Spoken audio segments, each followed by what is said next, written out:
ভারতের মাটিতে ভারতকে চ্যালেঞ্জ জানাতে প্রস্তুত আফগানিস্তান।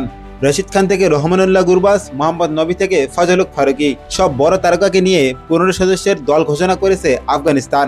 তার উপর দীর্ঘ চোট কাটিয়ে ফিরেছেন নবীনুল হক, আর প্রথমবার টি-20 দলের নেতৃত্ব পেয়েছেন ইব্রাহিম জাদরান।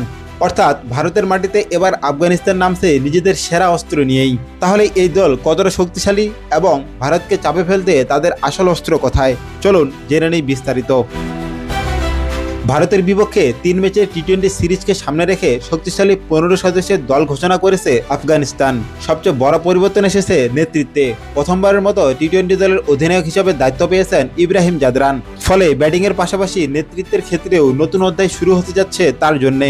ভারতের মাটিতে অনুষ্ঠিত হবে সিরিজের 3টি ম্যাচ। 13, 15 ও 17 সেপ্টেম্বর দিল্লির অরুণ জেটলি স্টেডিয়ামে মুখোমুখি হবে দুই দল। ফলে একই ভেন্যুতে টানা 3 ম্যাচ হওয়ায় কন্ডিশন সম্পর্কে দ্রুত মানিয়ে নেওয়ার সুযোগ থাকবে উভয় দলের। আফগানিস্তান দলের সবচেয়ে স্বস্তির খবর, ফিরেছেন পেসার নবীনুল হক। ডান হাতের চোটের কারণে বেশ কয়েক মাস মাঠের বাইরে ছিলেন তিনি, এবং সেই চোটের কারণেই সর্বশেষ টি-20 বিশ্বকাপেও খেলতে পারেননি। এবার তার প্রত্যাবর্তনে আফগানিস্তানের পেস আক্রমণ আরও শক্তিশালী হয়ে উঠেছে।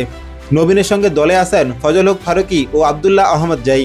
অর্থাৎ নতুন বল থেকে শুরু করে ডেথ ওভার, দুই জায়গাতেই ভারতের ব্যাটারদের জন্য কঠিন পরীক্ষা তৈরি করতে পারবে আফগানিস্তান।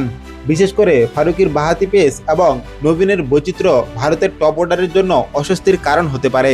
স্পিন বিভাগেও আফগানিস্তানের শক্তি কম নয়। দলে রয়েছেন রশিদ খান, নূর আহমেদ, মুজিবুর রহমান এবং নানগালিয়া খারত। 4 ধরনের স্পিন বৈচিত্র্য থাকায় মাঝের ওভারগুলোতে ভারতের ব্যাটারদের উপর চাপ তৈরি করার মতো পর্যাপ্ত অস্ত্র আফগানিস্তানের হাতে রয়েছে।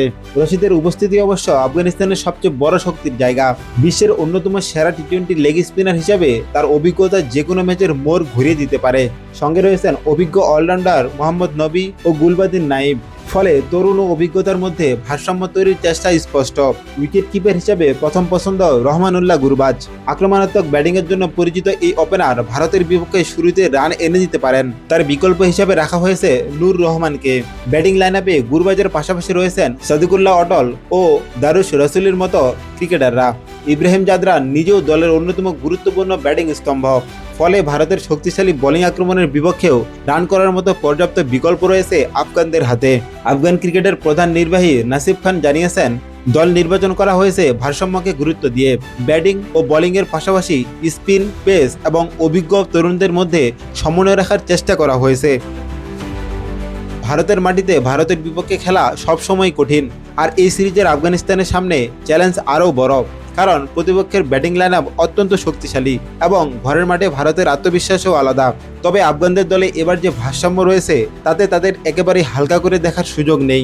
রশিদ, নবী, গুরবাজদের অভিজ্ঞতা, নবীনের প্রত্যাবর্তন, শক্তিশালী স্পিন আক্রমণ সব মিলিয়ে ভারতের বিপক্ষে আফগানিস্তান এবার বড় পরীক্ষা নিতেই মাঠে নামছে। 3 ম্যাচের সিরিজে ভারত এগিয়ে থাকলেও আফগানিস্তান যদি নিজেদের বোলিং শক্তি সঠিকভাবে কাজে লাগাতে পারে, তাহলে লড়াই একতরফা হওয়ার সম্ভাবনা খুবই কম।